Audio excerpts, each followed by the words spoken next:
What happens when the curtain of mortality is pulled back? For centuries, theologians, artists, and believers have contemplated the mystery of Christ's resurrection, not merely as a return to life, but as a cosmic event that transcends our understanding of existence itself.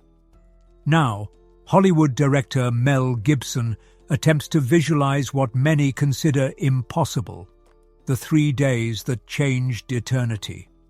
His upcoming film promises to take viewers on what he describes as an acid journey, a cinematic descent into Hades itself, where the Son of God confronts fallen angels and the dominions of darkness. This isn't just another biblical adaptation.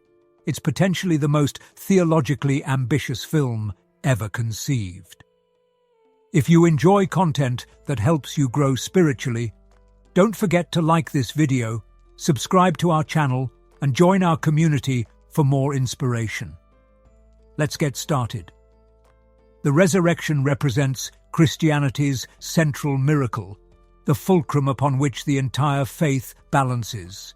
As the Apostle Paul wrote in 1 Corinthians 15:14, "If Christ has not been raised, our preaching is useless, and so is your faith."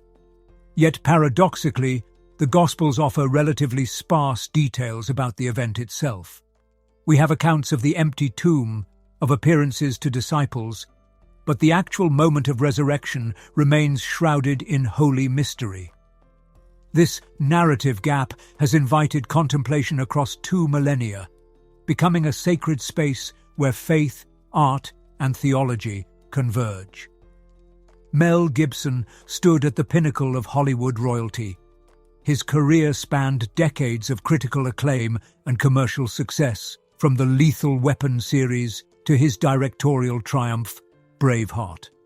Studios courted him, audiences adored him, and awards committees celebrated him. Then came The Passion of the Christ in 2004, a film that polarized critics but resonated with audiences, grossing over $600 million worldwide despite its R rating and controversial approach. The Passion represented a pivotal moment not just in Gibson's career, but in modern religious filmmaking. Shot in Aramaic and Latin with English subtitles, featuring unflinching violence and drawing heavily from Catholic mystical traditions, the film broke nearly every conventional Hollywood rule for mainstream success. Industry experts predicted commercial failure. Instead, it became a cultural phenomenon that revealed a hunger for substantive religious storytelling among audiences. But as the ancient Greeks understood well, hubris often precedes downfall. Gibson's personal demons emerged publicly through scandals that shocked the industry. Anti-Semitic comments, recorded rants, and allegations of domestic abuse transformed him from celebrated auteur to Hollywood pariah virtually overnight. The industry that once embraced him now closed its doors. For 7 years, Gibson wandered his own creative wilderness. Like the Israelites of old, this period of exile became both punishment and preparation. Away from the spotlight, he fought internal battles while nursing the vision of a story he believed remained untold. This wasn't merely professional ambition. For Gibson, this project represents personal redemption, a chance to complete what he started with, The Passion. We all face wilderness seasons in our lives, periods when we feel abandoned, cast aside, or relegated to obscurity. This journey from crucifixion to resurrection, both literally in the film's narrative and metaphorically in Gibson's career, reflects the spiritual pattern embedded throughout Scripture. Death precedes new life. Darkness comes before dawn. Wilderness wandering prepares the way for promised land. This is exactly what The Secret of Jesus' Apparitions offers, a path to clarity and peace through his revelations. This ebook goes into his prophecies and offers insight into what lies ahead. It's available for free in the pinned comment. Grab it now before the edition's gone. As St. Augustine once wrote, In my deepest wound, I saw your glory. Gibson's journey mirrors the theological concept of kenosis, a self-emptying that precedes transformation. His insistence on pursuing this project, despite industry resistance, suggests a mission extending beyond commercial success. When he describes the project as an acid journey, he's not merely being provocative. He's acknowledging the transformative, reality-altering nature of what he hopes to portray. Scripture offers tantalizingly brief references to what happened during those 3 days. 1 Peter 3:19-20 states that Christ went and made proclamation to the imprisoned spirits, to those who were disobedient long ago. Ephesians 4:9 mentions that Christ descended to the lower parts of the earth. The Apostles' Creed affirms that he descended into hell. These cryptic passages have generated centuries of theological speculation. The phrase, descended to the lower parts of the earth, has been variously interpreted as referring to the grave, to Sheol, the Hebrew concept of the underworld, or metaphorically to Christ's incarnation on earth.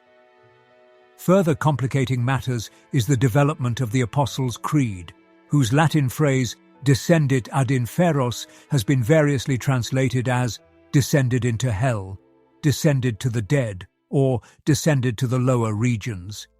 Each translation carries distinct theological implications. The early Church Fathers wrestled extensively with this question. The concept known as the harrowing of hell emerged. Christ's victorious descent to liberate the righteous souls who died before his incarnation.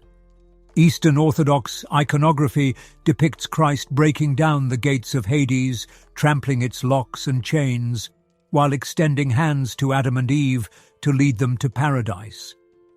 Saint Thomas Aquinas articulated the Western view that Christ descended to the limbo of the fathers, not the hell of the damned, but a temporary holding place for the righteous who died before Christ opened the gates of heaven.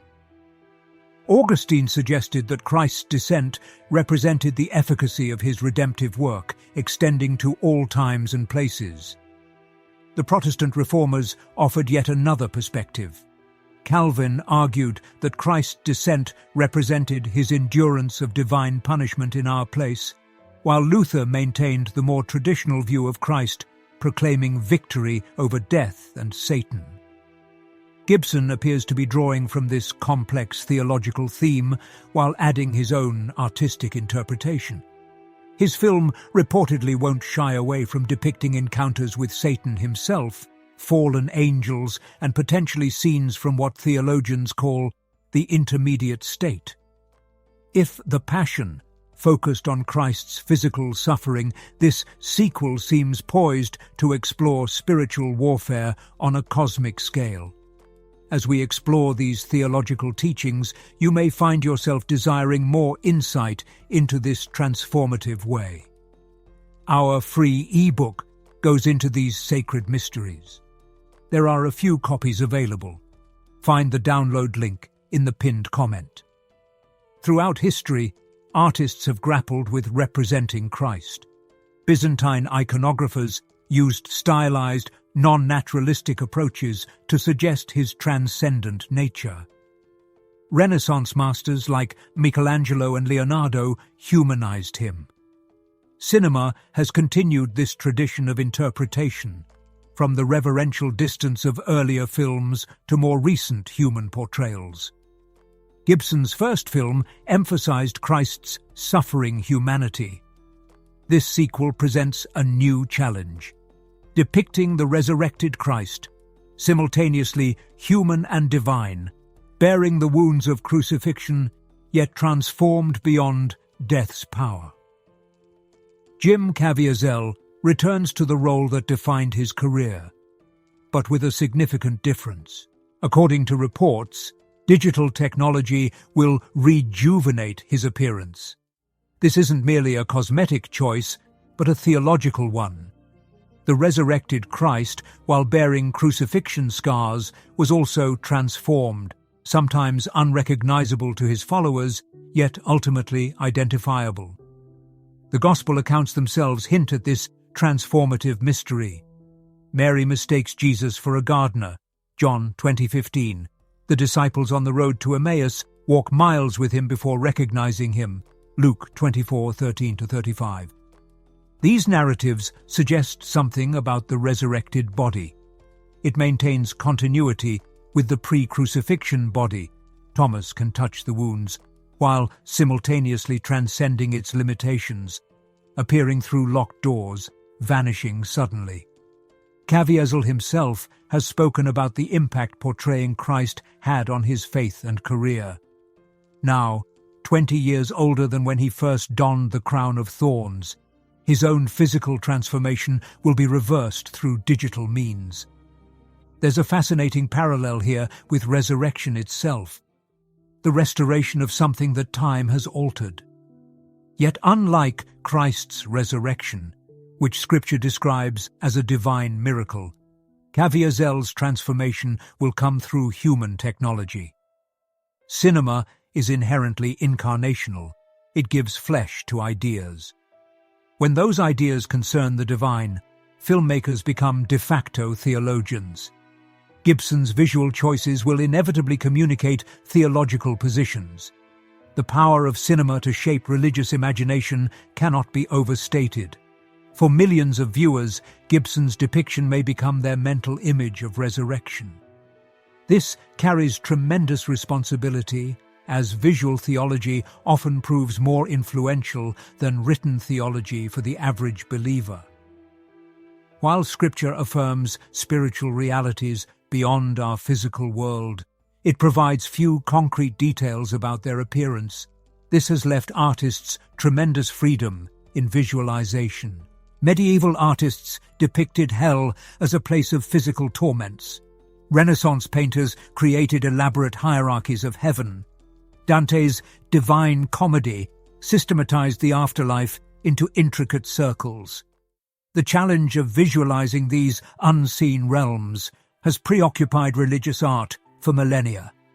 Early Christian catacomb paintings offered simple, symbolic representations of paradise.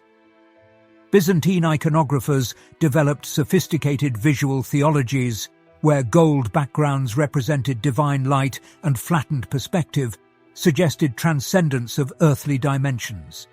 Hieronymus Bosch's nightmarish hellscapes explored the psychological dimensions of damnation. Jewish apocalyptic literature, particularly intertestamental works like 1 Enoch and the Apocalypse of Abraham, offered elaborate descriptions of heavenly palaces, angelic hierarchies, and infernal geographies that influenced early Christian understanding. These texts described multiple heavens, complex angelic orders, and detailed accounts of post-mortem judgment that went far beyond canonical scripture in their specificity. If these visual interpretations of divine realities resonate with your spiritual life, our free ebook offers further illumination on personal transformation. Only a few copies remain available. Secure yours through the link in our pinned comment. Reports suggest Gibson's film will feature substantial depictions of Satan and fallen angels. This approach connects to ancient Christian understanding of Christ's death and resurrection as cosmic victory. As Colossians 2:15 states, Christ disarmed the powers and authorities, making a public spectacle of them, triumphing over them by the cross. The challenge lies in depicting spiritual beings without reducing them to mere monsters or fantasy creatures. Traditional Christian theology understands angels, fallen and unfallen, as intelligent beings with agency, not simply as symbols of good and evil. The film potentially offers a visual exegesis of passages that have historically been interpreted metaphorically.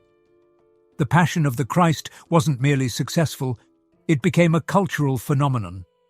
Churches rented entire theatres, study guides proliferated, and theological discussions entered mainstream discourse. 2 decades later, religious audiences remain a powerful demographic, though the cultural landscape has changed significantly. Gibson's sequel enters a more polarized religious environment. The film's reception will reveal much about the current state of religious engagement with popular culture. Critics of The Passion often distinguished between its artistic achievements and its theological choices. Some praised its visceral power, while questioning its emphasis on physical suffering. Similar tensions will likely emerge with this project, perhaps even more intensely given its subject matter. The resurrection stands at Christianity's theological center. St. Paul writes that without it, faith is futile. This centrality makes artistic interpretation particularly sensitive. Balancing creative vision with theological responsibility presents a profound challenge, particularly when approaching mysteries that Scripture itself treats with reverent restraint. Beyond immediate box office returns or critical reception lies the question of legacy. The Passion permanently altered how filmmakers approach religious subject matter, demonstrating that uncompromising biblical adaptations could find massive audiences. This sequel may similarly reshape approaches to depicting spiritual realities on screen. More importantly, it might change how Christians think about the resurrection itself. Throughout history, artistic representations have shaped theological understanding as much as formal doctrine. Michelangelo's Sistine Chapel, Dante's Inferno, and countless other works have informed how generations conceptualize spiritual realities. Gibson's film, with contemporary cinematic tools at its disposal, stands poised to similarly influence collective religious imagination. The upcoming film represents more than a sequel to a successful religious movie. It embodies the ancient human attempt to visualize what lies beyond mortality, to give form to faith's biggest mysteries. Whether it succeeds artistically or theologically remains to be seen, but its very ambition speaks to the enduring power of resurrection as narrative. The resurrection narrative holds a unique position in religious history. Unlike other miracles or spiritual claims, it stands at the very foundation of Christianity's existence. The earliest Christian creed, preserved in 1 Corinthians 15:3-8, centers not on Christ's teachings or even his death, but specifically on his resurrection and appearances to witnesses. Many viewers seek to understand how these eternal truths apply to their personal wilderness seasons. Our free ebook provides that bridge between cinematic representation and lived experience. The final copies are being claimed quickly. Download yours today. Christianity began not primarily as a moral philosophy or mystical system, but as a witness-based claim about an event in history, one that simultaneously transcended historical categories. This paradox, an event both historical and transcendent, presents unique challenges to filmmakers. Cinema, perhaps more than any other art form, possesses unique capacities to explore resurrection. Through visual effects, editing, sound design, and performance, film can suggest the interplay between material and spiritual realities. It can depict transformation through time, transitions between states of being, and experiences that transcend ordinary perception. If this message makes you think and you feel it connects with you, don't forget to like it, subscribe to the channel, and leave a comment. Also, if you really want to support our work and help us keep creating valuable content, consider giving us a super thanks. Join this amazing community and don't miss any news. In the end, no film can fully capture resurrection's mystery. But in the attempt, Gibson invites audiences to contemplate what has been called the hinge of history, the moment when, according to Christian understanding, death's finality was overcome. Whether through literal belief or mythic appreciation, such contemplation connects to humanity's oldest questions about what lies beyond the threshold of mortality.